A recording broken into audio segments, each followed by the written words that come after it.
요한복음 6장 1절부터 21절까지 함께 읽겠습니다.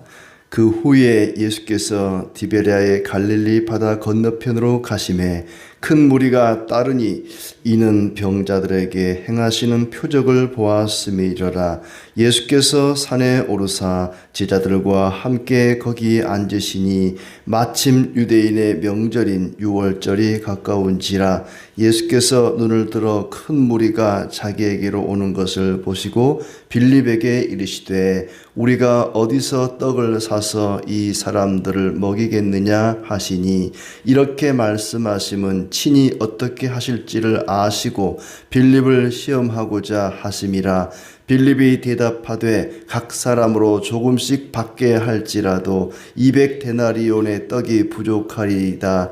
제자 중 하나 곧 시몬 베드로의 형제 안드레가 예수께 여짜오되 여기 한 아이가 있어 보리떡 5개와 물고기 2마리를 가지고 있나이다. 그러나 그것이 이 많은 사람에게 얼마나 되겠사옵나이까? 예수께서 이르시되 이 사람들로 앉게 하라 하시니 그곳에 잔디가 많은지라 사람들이 앉으니 수가 5,000명쯤 되더라. 예수께서 떡을 가져 축사하신 후에 앉아있는 자들에게 나눠주시고 물고기도 그렇게 그들의 원대로 주시니라.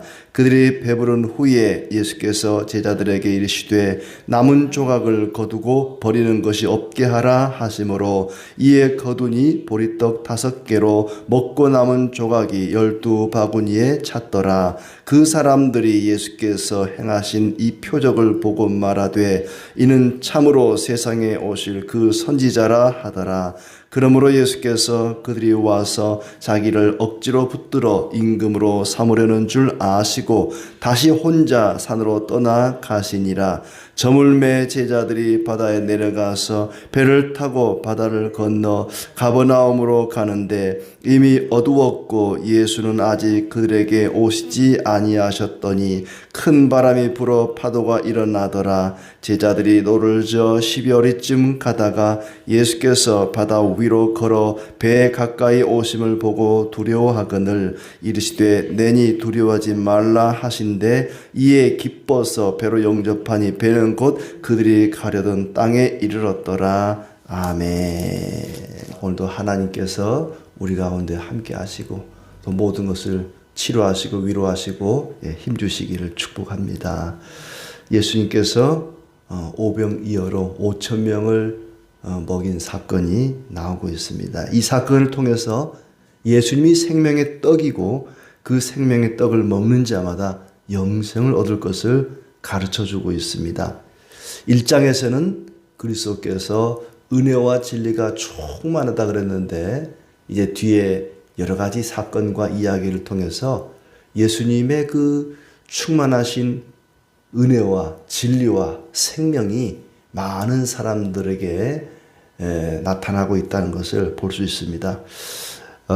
단순히 오병이어로 많은 사람을 먹였다라고 하는 것으로 끝나지 않고 이 이야기가, 이 사건이 어떤 의미를 가지고 있는지에 대해서 아주 길게 22절부터 설명을 하고 있습니다. 그러니까 다른 복음서에도 오병이어 사건이 나오지만 거기에는 그냥 그런 일이 있었다라고만 기록되어 있는데 요한복음에는 이제 그 사건이 주는 교훈이 뭔가, 예수님이 바로 하늘로부터 내려온 생명의 떡이다. 그 떡을 먹는 자마다 영원한 생명을 얻는다 하는 것을 가르쳐 줍니다. 그리고 우리는 성찬식을 통해서 그것을 다시 한번 확인하죠. 예수님이 바로 생명의 떡이다. 그 예수님을 영적으로 먹는 것이 이제 빵과 포도주를 먹는 거죠. 단순히 빵과 포도주를 먹는 배를 채우는 의식이 아니라 예수님을 내 안으로 이렇게 받아들인다 하는 그런 의미가 성찬식에 담겨 있습니다. 한번 그 내용을 보죠. 갈릴리 바다 건너편에 산에 많은 무리가 모였습니다. 예수님이 병자들을 고치는 그 표적을 보고는 많은 사람들이 예수님을 따르게 된 것이죠. 그러니까 예수님을 따르는 사람 가운데는 진짜 예수님을 믿고 따르는 사람이 있었는가 하면은 병자들을 고치는 걸 보고는 나도 한번 고침받아 볼까 하고 따르는 사람들도 많았다는 얘기죠. 어떻든 많은 사람들이 따랐습니다. 뭐 남자만 장정만 5천 명이 넘었으니까 말이 5천 명이지 아이들까지 하면은 뭐 10,000명이 넘을 텐데 대단한 숫자가 모인 것이죠. 예수님께서 빌립에게 어디서 떡을 사서 이 많은 사람들을 먹일까? 예수님은 오병이어로 먹일 걸 미리 아시고 빌립을 시험 삼아 물었더니 빌립이 200데나리온을 가지고 떡을 사도 이 사람들을 다 먹이기에는 부족하겠습니다. 라고 이야기를 합니다. 그때 안드레가 한 아이에게서 오병이어 보리떡 5개, 물고기 2마리를 가지고 오죠.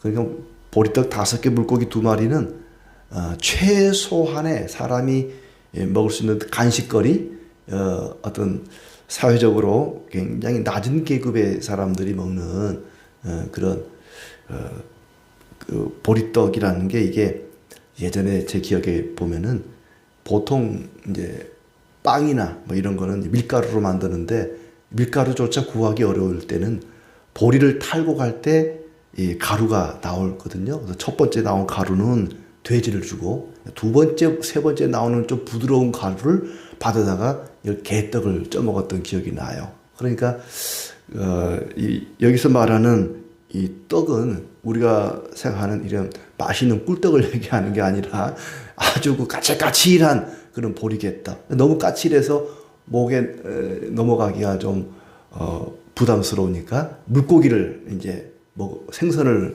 곁들여 먹는 그런 식사였던 거죠. 그 이제 어린 아이가 아마 자기 도시락을 먹으려고 이걸 가져왔던 것 같아요. 오병이어를. 이제 안드레가 그것을 얻어서 가져왔더니 예수님이 축사하시고 나눠주십니다. 그리고 거기 앉아있는 5천 명이 넘는 많은 사람들에게 배불리 먹인 다음에 남은 것이 12바구니였다. 예수님께서 그 남은 것을 버리지 말고 다 모으라 말씀하셔서 그걸 모았더니 12바구니나 남았다. 그 표적을 보고 사람들이 하는 말이 이는 참으로 세상에 오실 그 선지자라. 이는 참으로 세상에 오시겠다고 했던 그분, 구약에 말하는 그분이다 라고 사람들이 생각을 했다는 거죠. 이 표적이라고 하는 말은 기적보다는 조금 더 어떤 의미가 가미된 그런 단어죠. 단순히 뭐 병자를 고치고 막 죽은 자를 살리고 하는 그런 기적 위에다가 그 어떤 의미를 가지고 기적을 일으키는 거죠. 그 기적을 통해서 뭔가를 가르치고자 뭔가를 나타내고자 할 때 그것을 가리켜 표적이다 이렇게 이야기하거든요. 그러니까 이 오병이어 사건은 단순히 배고픈 사람들에게 물고기와 빵만 주는 정도가 아니라 그 사건을 통해서 뭔가를 가르치고자 하는 예수님이 행하신 일들은 대부분이 다 그렇죠. 단순히 뭐 고치고 살리고 뭐 내쫓고 이게 아니라 그걸 통해서 뭔가 어떤 가르치고자 하는 교훈이 담겨 있는 기적들이다. 그래서 그걸 표적이라고 했거든요. 그 표적을 보고 하는 말이 이는 참으로 세상에 오실 그 선지자라. 그러니까 예수님이 이대로 가다가는 이 사람들이 나를 왕으로 임금으로 삼겠구나. 그리고는 얼른 산으로 피하셨다 그렇습니다. 12바구니에 남았다 하는 말은 더 많은 사람이 있어도 얼마든지 오병이어를 가지고 그렇게 많은 사람을 먹였는데 12바구니가 이제 남았어요. 그럼 얼마나 더 많은 사람을 먹을 수 있겠습니까? 그러니까 예수님은 아무리 많은 사람이라 할지라도 얼마든지 풍성하게 먹이고도 남을 수 있는 그런 은혜와 진리가 충만하신 분이다. 단순히 먹는 떡이나 생선만이 아니라 생명도 마찬가지라는 것입니다. 예수 그리스도 한 분으로 인하여서 모든 사람 얼마든지 주님께로 나오는 사람들에게 생명을 나눠줄 수 있는 떡을 나눠주는 것처럼 우리의 육신의 생명을 유지할 수 있는 떡을 나눠줄 수 있는 것처럼 생명을 나눠줄 수 있는 그런 분이다. 아무리 많은 사람이 온다 할지라도 예수님 한 분의 죽으심이 한 사람의 생명만 구원하지 어떻게 온 인류를 다 구원할까? 그게 가능하다는 것을 지금 보여주고 있는 것입니다. 예수님 한 분으로 인하여서 5천 명을 먹이고도 12강주가 남았다. 그러니 얼마든지 그리스도께로 나오는 사람들은 그 숫자에 상관없이 풍족한 생명을 누리게 될 것이다 하는 것을, 구원의 생명을 누릴 것을 말씀하고 있는 것이죠. 이제 중간에 또 하나의 사건이 나오는데 제자들끼리 배를 타고 건너편으로 갔다. 예수님은 이 기적을 일으키던 오병이어 사건 그 현장에 남아 계시고 제자들끼리 이제 배를 타고 바다로, 바다라기보다는 이제 호수겠죠. 갈릴리 호수를 건너가는데 풍랑을 만납니다. 그때 예수께서 물 위를 걸어오심을 보고 그들이 두려워합니다. 그러자 내니 두려워 말라 해서 그들이 기뻐하고 배로 영접하니 무사히 목적지에 이르렀다. 이 사건을 통해서도 예수님이 어떤 분인지를 가르쳐 주는 것이죠. 바다와 바람과 모든 것을 주관하시고 다스리실 수 있는 그런 분이신 것을 가르쳐 줍니다. 이제 다음 날이 되었습니다. 오병이어로 배를 채웠던 사람들이 딱 보니까 분명히 제자들은 자기들끼리 배를 타고 바다를 건너갔어요. 그런데 예수님은 같이 가지 않았거든요. 예수님은 분명히 자기들 중에 있었는데 예수님이 안 보이는 거예요. 분명히 배는 제자들이 타고 가고 남은 배는 그대로인데 배가 없어지지 않았거든요. 예수님이 사라진 거예요. 아무리 찾아봐도 없어요. 예수님이 걸어가셨잖아요. 예수님이 걸어가시고 이제 중간에 뭐 제자들과 같이 갔을 텐데 사람들이 볼 때 모르는 거죠. 예수님이 어디를 가셨지? 둘러봐도 없는 거예요. 그래서 그들이 이제 바다 건너 가버나움으로 가게 되었다. 그리고 22절부터 59절까지 생명의 떡에 대한 이야기를 이어가는데 그 오병이어를 경험하고 그 다음날 예수님이 사라진 것을 보고는 가버나움으로 건너온 사람들이 예수님께서 영생을 주시는 떡이라는 것을 가르침 받습니다. 그러니까 오병이어로 많은 사람들을 먹인 그 일은 단순히 배고픔을 채우기 위한 그런 사건이 아니었다. 어떤 특별한 목적을 가지고 그 일을 행하셨다는 것을 알 수가 있는 것이죠.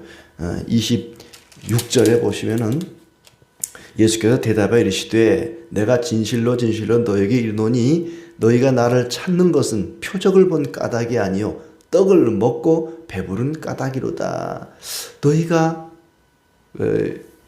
떡과 고기를 먹고는 배가 불러서 또다시 그 떡과 고기를 구하러 여기까지 왔구나. 예수님은 단순히 배고픔만을 해결하시는 분이 아니다 하는 것을 이야기하고 있습니다. 하늘로부터 내려온 떡이라는 것을 가르치고 있는 것이죠. 예수님 안에 있는 자는 이와 같이 풍성한 은혜를 누리게 될 것이다 하는 것을 말씀하고 있습니다.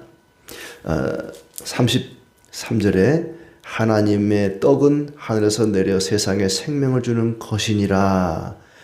그들이 이르되 주여 이 떡을 항상 우리에게 주소서. 예수님은 생명의 떡을 이야기하는데 사람들은 자꾸 배를 부르게 하는 이 곡식으로 만들어진 떡을 이야기합니다.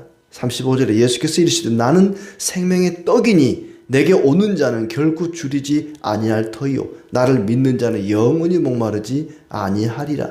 앞에서 4장에서 이 수가성 여인에게 예수님이 생명의 물을 준다, 생수라고 이야기한 적이 있었는데 여기서는 이제 생명의 떡이다. 그 보리떡을 통해서 참 생명의 떡을 이야기하고 있습니다. 다시 한번 26절을 보시면은 내가 진실로 진실로 너에게 이르노니 너희가 나를 찾는 것은 표적을 본 까닭이 아니요 떡을 먹고 배부른 까닭이라.